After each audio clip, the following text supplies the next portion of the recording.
Studio में हमारे साथ नुमाइंदा खुसूसी नसीर वागा साहब भी मौजूद है। नसीर वागा साहब, बहुत शुक्रिया आपके वक्त का। पीआईए जो कि किसी ज़माने में एक बड़ी अच्छी एयरलाइन होती थी, दूसरी एयरलाइंस को उन्होंने उनके पैरों पे खड़ा किया, आज उसका ये हाल है कि वो माली बहरान का शिकार है। क्या वजूहात आप समझते हैं और ज़िम्मेदार कौन है? एक चीज़ मैं पहले ही बता दूं कि पीआईए का जो बैकग्राउंड है, एक वक्त था जब पीआईए के पास 88 जहाज़ थे, कोई 2-4 जहाज़ नहीं थे, 88 जहाज़ों का फ्लीट था इस एयरलाइन के पास। और इस वक्त सिर्फ 31 जहाज़ रह गए जी, और 9 जहाज़ इस वक्त पाकड हैं और सिर्फ 22 इन सर्विस है। आप इससे अंदाज़ा लगा लें कि सिर्फ 22 जहाज़ इस वक्त इन सर्विस हैं।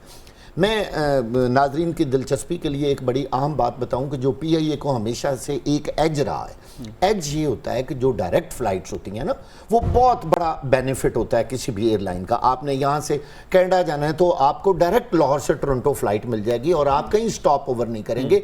आपका जो सामान यहाँ से लोड होगा वही सामान जो है वो आपके मंजिल मकसूद पर पहुँच जाएगा। जब आप रास्ते में फ्लाइट चेंज करते हैं तो ये एक बड़ा अजाब होता है, आपको कई घंटे रुकना पड़ता है, आपका आधा सामान उस एयरपोर्ट पे रह जाता है, ठीक है। इसके बावजूद आज ये सूरत हाल है कि लोग पीआईए को छोड़कर दूसरी एयरलाइंस पर क्यों जा रहे हैं। असल हमें एक तो ये वजह तलाश करनी चाहिए। देखिए, जिस फ्लाइट का पता ही नहीं है कि उसने जाना भी है या नहीं, बस अब बाकी तो मेरा ख्याल है कोई बताने की जरूरत ही नहीं रह गई।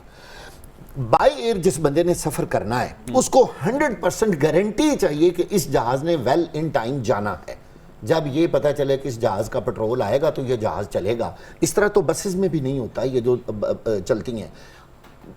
असल क्या है इशू, आप बात रहे हैं, पीआईए को आज तक कमर्शियल बुनियादों पर नहीं चलाया गया। आप पूछेंगे तो फिर कौन सी बुनियादों पर चला? 2 बुनियादें हैं, एक सियासी बुनियाद और दूसरी कौन सी, फैसिलिटेशन की, लोगों को फैसिलिटेट करने की। जैसे लाहौर में 2 बड़ी बस सर्विस शुरू हुई हैं। आप मुझे बताएं, हर एक को तो आप सब्सिडी देते जा रहे हैं, आपने पीआईए को भी सब्सिडी देनी शुरू कर दी। अगर मैं आज आपको वो डेस्टिनेशन बता दूं जो पाकिस्तान के अंदर पीआईए और उसकी लिस्ट देखें, गिलगित, नवाब शाह, सखर, डेरा गाजी खान, डेरा इस्माइल खान, चित्राल, सकरदू, गवादर, पसनी, तुरबत और कोयटा, ये सब लॉस के हैं। कोई और एयरलाइन जो प्राइवेट एयरलाइन है वो यहाँ ऑपरेट नहीं करती। क्यों? ये लॉस में है। असल में ना पीआईए बनी पूरे मुल्क के सारे 4 सूबों को जोड़ने के लिए, ताकि आपके डेस्टिनेशन, आपकी ट्रैवलिंग लोगों की होती रहे। कोई बताए ना, जो नई एयरलाइन आई है, कोई भी, मैं नाम नहीं लेना चाहता, उनको क्यों नहीं गवर्नमेंट ने कहा कि आप भी तुरबत चलाएं, आप भी पसनी चलाएं? वो तो नहीं चलाते। क्यों? फायदे वाली फ्लाइट्स उन्होंने आज तक चलाई, जो नुकसान वाली है वो किसके खाते में आ गई? पीआईए में। हम पीआईए को बहुत सारे ब्लेम दे रहे हैं। देखिए, इस वक्त सबसे बड़ा जुल्म जो पीआईए के साथ डे 1 से हुआ, 7600 एम्प्लॉय है पीआईए में, और जहाज कितने हैं टोटल? 22 जो इन सर्विस है। 11,000 की फिगर नहीं था एम्प्लॉयज का, मुलाजिमीन जो है? नो सर, जो एक्चुअल रेगुलर एम्प्लॉयज हैं वो 7600 हैं। बिल्कुल, मैं ऑन द रिकॉर्ड 7600। आप बता रहे हैं कि ओवरबर्डन है जी, बहुत बड़ा ओवरबर्डन है पीआईए के ऊपर। अच्छा, क्यों ओवरबर्डन है? पीआईए में तनख्वाहें बड़ी थी, पीआईए के लेटर पे वीजा ठक से लग जाता था।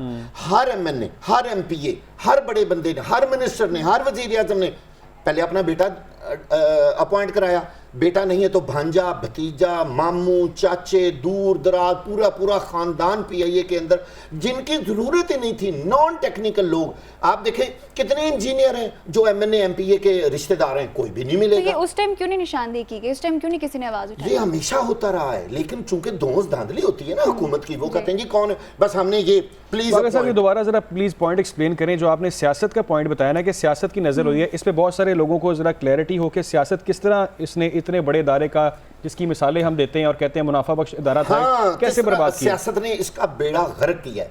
आप हर दौर उठा लें, आपको एक ऐसी हैरानकुन फिगर मिलेगी कि जितने आला ओहदे हैं वहां सारे पॉलिटिकल लोग आए हैं।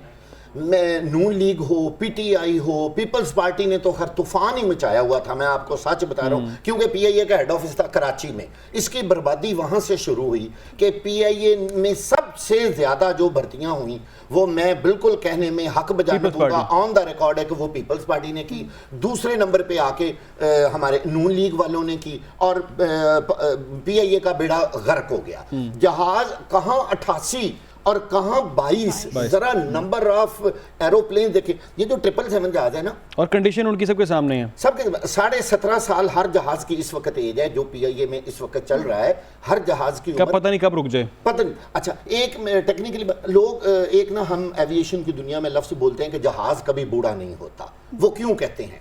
जहाजों की अपग्रेडेशन होती रहती है। आपने देखा जहाज की शक्ल एक ही है, लेकिन निजकारी कमीशन ने कहा है कि बूढ़े जहाज, उन्होंने बूढ़े जहाज वो क्योंकि उनको अपग्रेड नहीं ना किया गया, उनको बेहतर अंदाज उसके लिए वसाइल चाहिए, वो भी नहीं है, वो भी नहीं है। अच्छा, आप देखें 777 जहाज के अंदर 35 बिजनेस क्लास और 358 जरा नंबर ऑफ सीट्स देखें, लेकिन आपके पास पैसेंजर क्यों नहीं आ रहा? भाई एक तो आपके पेट्रोल गई, पता नहीं कि आपको मिलना है या नहीं मिलना, ठीक है। दूसरी आपकी सर्विस। एक बहुत बड़ी अदालत ने PIA में एयर होस्टेस की भर्ती पर अरसा दराज से पाबंदी लगा रखी है। लोग PIA की एयर होस्टेसों के बारे में बातें करते हैं कि जी वो सारी मतलब एजेड खवातीन हो गई हैं, उनको कंपैरिजन करते हैं दूसरी एयरलाइंस के साथ करते हैं। भाई आप भी देख लें। अब जब मैंने PIA वालों से पूछा तो उन्होंने कहा जी आप अदालत से पूछ लें, हमने तो कई दफ़ा कोशिश की है कि हम नए लोगों को भर्ती करें, हमें हमारे ऊपर अदालत ने ना एक स्टिग्मा लगाया, वो एक कदगन लगाया। इसमें भी सियासत है जी। ये देखिए, अदालत को हम कह नहीं ना सकते। नहीं, मैं अदालत नहीं कह रहा, मैं कह रहा हूँ जो यहाँ पे अपॉइंटमेंट्स हो चुकी हैं। जी जी, जितनी देखिए मैं अच्छा, नसीर बागा साहब, क्योंकि टाइम ही खत्म हो रहा है, लास्ट क्वेश्चन ये है कि प्राइवेटाइजेशन ही आखिरी और खत्म ही हल है? देखिए हरगिज नहीं। अच्छा, किस किस को प्राइवेटाइज करेंगे? ये बस सर्विसेज जो शुरू हुई हैं फिर इनको करेंगे, फिर रेलवे के बारे भी बातें हो रही हैं। आप मुझे ये बताइए, जो हुकूमत, जो मुल्क एक एयरलाइन नहीं चला सकता, एक रेलवे लाइन नहीं चला सकता, तो वो मुल्क, वो पूरी मतलब हम बागा साहब हालात बहुत संगीन है, हमें ब्रेक पे जाना है। रेलवे और एक एयरलाइन नहीं चला सकते तो फिर हमें मुल्क चलाने का क्या हक है? वेरी राइट बागा साहब, बहुत शुक्रिया आपके वक्त के लिए। यहाँ पर वक्त हुआ ब्रेक, आप हमारे साथ रहें।